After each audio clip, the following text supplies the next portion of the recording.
Hablaré de la desigualdad económica en Colombia. Colombia siempre ha sido un país de desigualdades. Por cada persona que está en clase alta, hay más de 33 personas pobres y vulnerables. Según los datos del Programa de las Naciones Unidas para el Desarrollo y de acuerdo al coeficiente de Gini, Colombia ocupa el lugar 148 entre 160 países, lo que quiere decir que es uno de los más desiguales del mundo. Mientras hay personas que viven con sus excesos de abundancia, que corresponden al 2% de la población que es clase alta, hay muchas otras, la gran mayoría, que no tienen tanta. El 40% son vulnerables y otras que no tienen nada, que corresponden al 27% que están en la clase pobre. En el medio está el 31% que corresponde a la clase media. Esta escasez de abundancia para la mayoría de la población colombiana hace generar muchos impactos negativos para el país, iniciando con el crecimiento del PIB, pues si hay poco poder adquisitivo entre la mayoría de la población, también va a haber poca demanda y en consecuencia poca producción en las empresas y pocos empleos. Por ende, pocas posibilidades de estudios superiores para pretender mejorar la calidad de vida y las oportunidades laborales. En síntesis, todas las oportunidades para mejorar la calidad de vida de las personas y aumentar el crecimiento del país se desvanecen y hace más difícil romper este ciclo, porque esto conlleva a limitarnos solo a producir productos para los que tienen poder de adquisición, que son los más pocos, lo que hace que la economía avance, pero no en los porcentajes de crecimiento anhelados. El gobierno tiene un gran reto para revertir esta situación y poderle brindar a la mayoría de la población bienestar. Crear oportunidades de educación y de empleo para los más pobres debería de ser una prioridad para los gobernantes del país, ya que tendría impactos positivos en el consumo, la inversión, el ahorro, el empleo y el orden público, la cohesión social, entre muchos otros, y ayudaría en gran parte a equilibrar la desigualdad económica actual del país. Gracias. Cordial saludo. El día de hoy quiero compartir con ustedes acerca de un tema bien importante que es la economía colombiana en el posconflicto. Normalmente en la economía, en los estándares que se sacan de proyecciones anuales de acuerdo al comportamiento del Producto Interno Bruto del país, hay digamos una serie de comportamientos positivos durante todo este tiempo o durante también el tiempo entre la década de los 80 y los 90, en donde hubo toda esta especie de conflicto, donde hubo la creación de grupos al margen de la ley y que éstas generaban digamos aspectos negativos.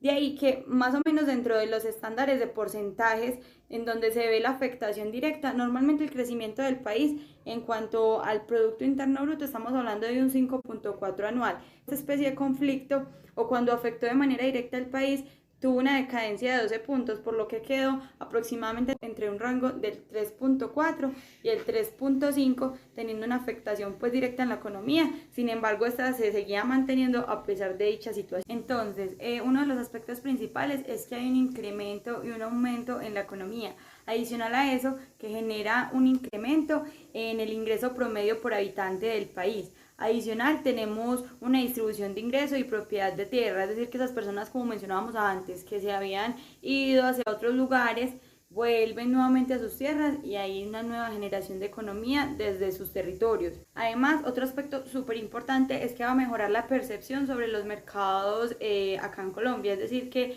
desde el exterior vamos a tener clientes o empresarios potenciales que van a venir otra vez nuevamente a nuestro país, como ya se les brinda esa seguridad de que el conflicto ya no está tan de frente y no es un problema tan latente, entonces van a volver a invertir en nuestro país y así va a mejorar mucho lo que es todo el tema de exportación. Otro punto importante es que habrá una reducción entre la deuda pública y privada y que además también va a haber una reducción en cuanto a la victimización, que los costos que se tenían presupuestados para este tema del conflicto, en el compra de armamento, de todo ese tipo de elementos para combatir la guerra, ahora ya no se van a tener la necesidad de tener ese tipo de empleabilidad, sino que lo que va a ocurrir es que se van a traer por otro tipo de estándares como son la seguridad, la educación, la cultura, y que esas inversiones también puedan llegar a nuestro país para que la mano de obra aumente, la empleabilidad tenga unos porcentajes considerables, que lo que es todo el tema de apropiación nuevamente de tierras, vuelva a ser satisfactorio, que tengan ese, digamos, ese desempeño importante que tuvieron en su momento,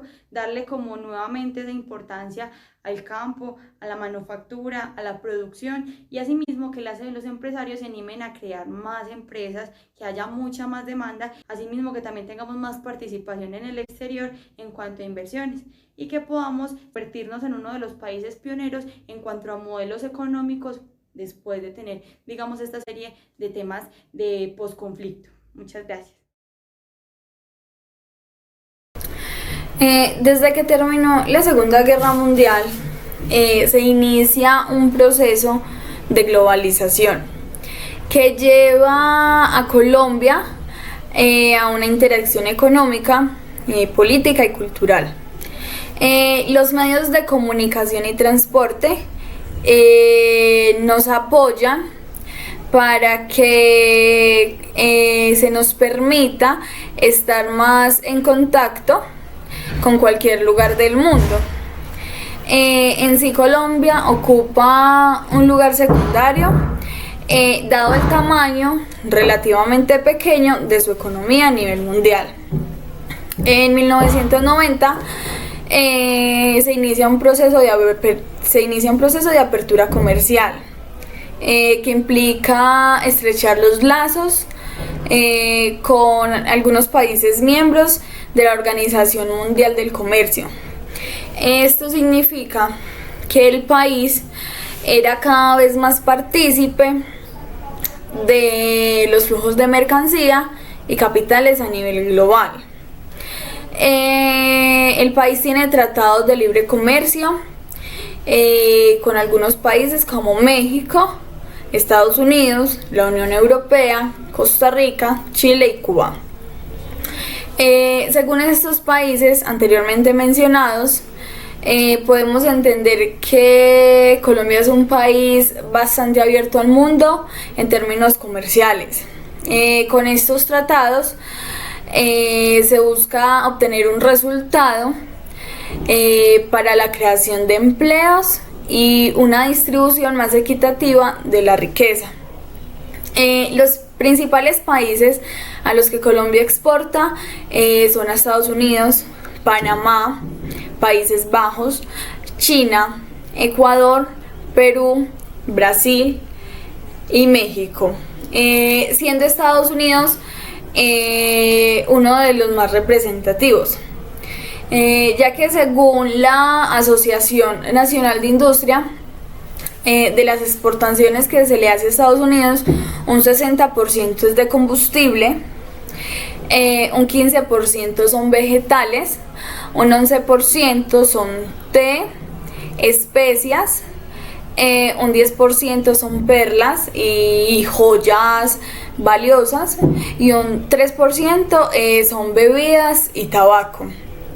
Eso es pues la mayoría de lo que se le vende, de lo que vende nuestro país a Estados Unidos.